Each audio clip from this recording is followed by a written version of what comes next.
कागज था ये मन मेरा। ভারতবর্ষের প্রথম সুপারস্টার রাজেশ খান্না, যার সিনেমার বেশিরভাগ গান গেয়েছেন কিশোর কুমার।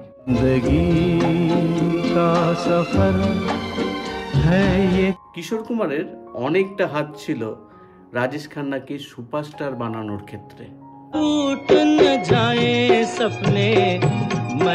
রাজেশ খান্নার কেরিয়ারের 90% গান কিশোর কুমার গেয়েছেন, কিন্তু রাজেশ খান্না আর কিশোর কুমারের জুটিটা কি করে হয়েছিল বা কি করে গড়ে উঠেছিল সেটা কি আপনি জানেন? যদি না জানেন তাহলে এই ভিডিওর মাধ্যমে আপনাদের জানাবো। তাই বলবো প্রথম থেকে শেষ পর্যন্ত কিন্তু এই ভিডিওটা, তাহলে কিন্তু ভিডিওর আসল আনন্দটা আপনি পাবেন।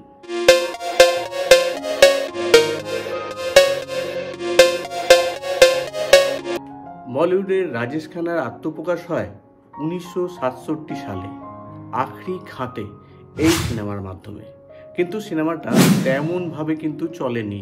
রাজেশ খান্নার পরিচিতিও লাভ হয়নি সেই সময়। তার ঠিক 2 বছর পরে শক্তি সামন্ত, তার ঠিক 2 বছর পরে শক্তি সামন্ত একটা সিনেমা করছেন যার নাম আরাধনা। আরাধনাতে রাজেশ খান্নাকে ঠিক করলেন তিনি নায়ক হিসেবে নেবেন। বাদ সাধলেন কিশোর কুমার। কিশোর কুমার রাজেশ খান্নাকে দেখতে চাইলেন, রাজেশ খান্না কেমন, তার অ্যাটিটিউড কেমন, তিনি আদৌ তার গানে জাস্টিফাইড করতে পারবেন কিনা সেটা জানতে চাইলেন। তাই কিশোর কুমার রাজেশ খান্নাকে তার বাড়িতে আসতে বললেন। রাজেশ খান্না কিশোর কুমারের সঙ্গে তার বাড়িতে দেখা করলেন। তখন রাজেশ খান্নাকে কিশোর কুমার জিজ্ঞাসা করলেন, তুমি কেন সিনেমাতে আসতে চাইছো, তার উত্তর দাও। তার উত্তরে রাজেশ খান্না যা বলেছিলেন সেটা হলো, शुरू से जब से मैंने होश संभाली है मैं हमेशा एक एक्टर बनना चाहता था और मैं चाहता हूं कि हजारों लाखों करोड़ों लोग जो हैं मैं उनकी सेवा कर सकूं। तो बोले किस तरह की सेवा? मैंने कहा थ्रू एंटरटेनमेंट, क्योंकि हमारे हिंदुस्तान में और एंटरटेनमेंट है ही क्या फिल्मों के अलावा। तो अगर मैं एक ड्रॉप इन द ओशन का भी अगर काम कर सकता हूं और लोगों को एंटरटेन कर सकता हूं तो मेरे से ज्यादा भाग्यशाली कौन होगा। জবাব শুনে কিশোর কুমারের ভীষণ ভীষণ ভালো লাগলো। তারপর তিনি যা বললেন সেটা হলো, और उसके बाद उन्होंने पूछा चाय पियेंगे या कॉफी। उससे पहले मैं आधा घंटा बैठा रहा तो एक पानी का ग्लास तक नहीं पूछा। এরপর রাজেশ খান্না যেটা বলেছেন, কিশোর কুমার রাজেশ খান্নার ভাব নকল করার জন্য তিনি তাকে বাড়িতে ডেকেছিলেন। मुझे पता चला कि ये मुझे स्टडी कर रहे थे कि इसके मैनरिज्म क्या है, ये किस तरह से बातचीत करता है। আর তারপর কিশোর কুমার রাজেশ খান্নার হয়ে যেটা গেয়েছিলেন সেটা কিন্তু রাজেশ খান্নাই ভালো বলতে পারবেন তিনি কেমন গেয়েছেন, মানে কিশোর কুমার কেমন গেয়েছেন। तो जब मैंने आराधना का पहला गाना सुना, मेरे सपनों की रानी कब आओगी तुम, तो ऐसे लगा जैसे राजेश खन्ना खुद गा रहे हैं। এই দুটি জুটি কিন্তু দারুণ দারুণ গান আর সিনেমা উপহার দিয়েছে বলিউডকে। রাজেশ খান্না কিশোর কুমার ছাড়া অন্য কারো গানে লিপ মেলাতেই চাইতেন না। या दो जिस्म एक जान हो गए,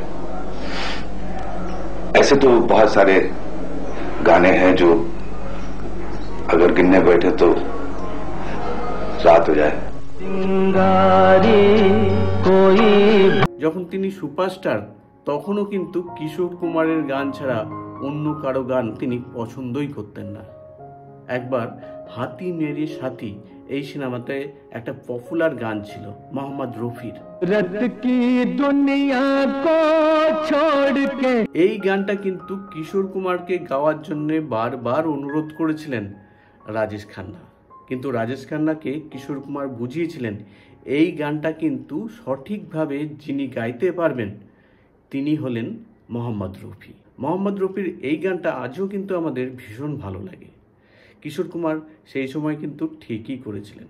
যাই হোক, কিশোর কুমার আর রাজেশ খান্নার জুটি আজীবন ছিল।